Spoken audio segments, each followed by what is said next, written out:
J'attends. C'est pas grave, on peut prendre quand tu veux, de toute façon je couperai, hein, t'inquiète pas. Ok. Vas-y. Alors, trois choses. D'abord, on adore le wargame, avec un pote cool, Ward, copain qu'on voit dans le livre de règles. La reconstitution historique.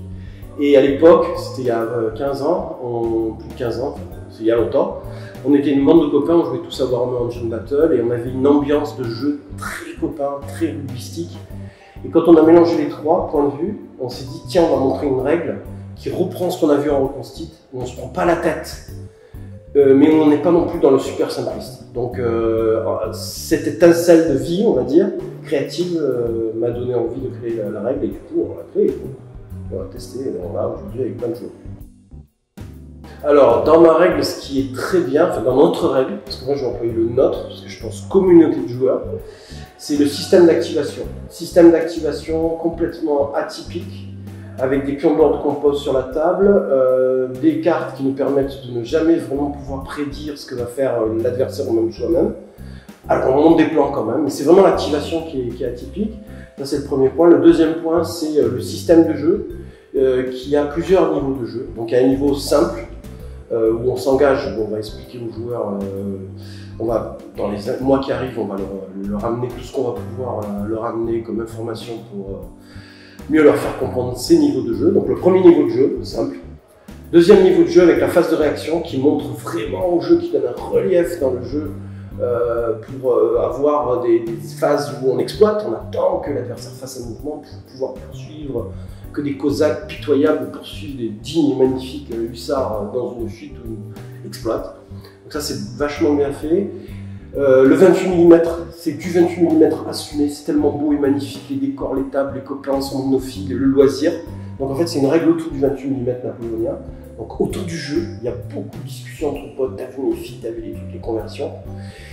Et après, c'est le dernier niveau de jeu, c'est que c'est une règle qui est très riche en réalité, et quand on va creuser dans les méandres de la règle, c'est ça notre marge de progression, mieux l'expliquer, on se rend compte qu'on va dans l'hyper technique, et on peut faire vraiment quelque chose de très malin, et beaucoup de joueurs nous le remontent hein, d'ailleurs. Petit à petit, quand ils rentrent dans la règle, ils découvrent des options tactiques qu'ils n'avaient pas appréhendées au début, et ça fait plaisir d'entendre ça, parce que ça veut dire que c'est une règle qui n'est pas limitée. Voilà. Et le moteur de jeu, je termine là-dessus, est un moteur de jeu qui donne énormément d'idées et d'ambitions qui ne seront jamais velléitaires pour le futur. Alors, la communauté LH, d'abord, ce que je veux leur dire, c'est qu'on a lancé notre règle officiellement l'année dernière. C'était le 21 mars 2019, oui, ça fait un an.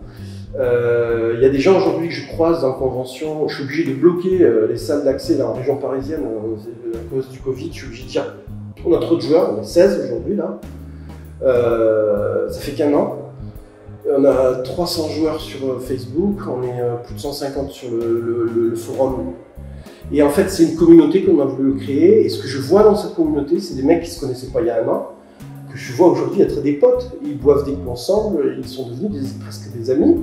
Il y a un très bon état d'esprit, on ne se prend pas super au sérieux, on est des amoureux de l'histoire, et quand je vois tout ça, ben en fait, avec Reynald et Cyril, quand on voit ça, on parle ensemble et on se dit on n'arrive pas à y croire. On n'aurait jamais imaginé un an derrière que vous arriviez tous à avoir cette espèce d'allant, de bon état d'esprit. Donc, ouais, alors ça va paraître galvaudé, mais vraiment ce que j'ai envie de dire, c'est merci dans tous les sens du merci. Merci pour la confiance, merci pour l'état d'esprit, merci pour les efforts de guerre dans la peinture, merci pour la confiance. Ça donne envie de donner, quoi. Donc quand on voit ça, quand on voit des gens qui se bougent et qui sont là, ben, ça décourage pas et j'ai envie de continuer. Donc merci les gars. Et mesdames aussi, parce qu'il y a mesdames qui attendent à la maison très souvent. Alors la suite de Légion d'honneur, on a un plan, comme on a dit à tous, c'est dans plusieurs tutoriels, où c'est très organisé, ça. Donc à court terme, là, très vite, on va sortir avant la fin de l'année les Prussiens, et je pense que les Danois vont sortir assez vite. Donc l'armée danoise qui est très intéressante à jouer, ça mérite pour les personnes qui aiment bien l'histoire d'aller creuser. On a de l'aide de Marc de Bordeaux qui travaille avec nous là-dessus. Donc merci à lui. Donc l'esprit de la communauté est là. Il a tout de suite compris l'esprit LH et on part pas dans des excès, dans des folies. Et on est pile là, il a compris comment se calibrer et il nous aide beaucoup pour la construction de cette liste. Donc oui, alors les Prussiens, les Danois, ça c'est du sérieux avant la fin de l'année 2020.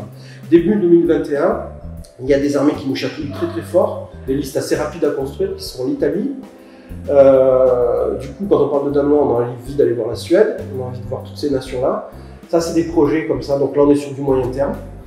Et puis, toujours sur le moyen terme, en 2021, là on a fait 1809, on va passer en 1812, campagne de Russie, nos campagnes dans la France en 2021. Donc l'année prochaine, on aura des Autrichiens alliés à des Français qui vont aller combattre du Russe et des Anglais qui vont continuer à faire du mal aux Français avec leurs alliés espagnols et portugais sur le front espagnol. Ça, c'est le moyen terme. Le long terme, je me mords les lèvres de ne pas vous en dévoiler plus, mais croyez-moi, on a un plan à 4 ans minimum. Normalement, si tout se passe bien, vous allez vous éclater.